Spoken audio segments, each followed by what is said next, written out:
Guys, ako ang best example sa lahat. Sinabihang never maging successful, never gaganda ang katawan. Hindi pogi, pangit. Hindi cute kasi walang talent. Wala akong mararating. Janitor na lang ako, o magkarpintero ng bata ako, o mag-waiter ako, yung pinakamataas. Sinabi sa akin ng maraming tao. And then one day, wala akong bibig sa sarili ko dahil nakikinig ako sa lahat. Sisira lang pala nila confidence ko. May nakadiscover siya ang Chinese Kuya Rapi. Kasi nagka-commercials ako, 24 commercials lahat bida in 10 months. Nanalo ako commercial model, international commercial model of the year. Tumawag ang isang network. Sabi, yung 24 na lalaki, pupunta nyo. Sabi, hindi sila 24 na leading man, na pogi. Lahat sila isang tao lang, si Carlos Alice. At the rest is history. Artista, naging hunk, naging rapper, pati sa rap hanggang ngayon minamalit ako.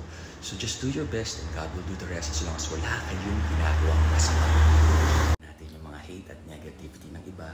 Huwag tayo magpa-apekto, gawin natin siyang constructive criticism or gamitin natin siya as inspiration para patunayan silang mali. Pero once na-achieve natin yung success, huwag tayo magmalaki. Diyan karamihan nagkakamali. Aminado ako nung simula, parang lumaki ulo ko ng kaunti. Kasi bata pa na ako ng 16 years old. Parang, oh yan, di ba? Pero wag, dapat tayo, maging humble lagi.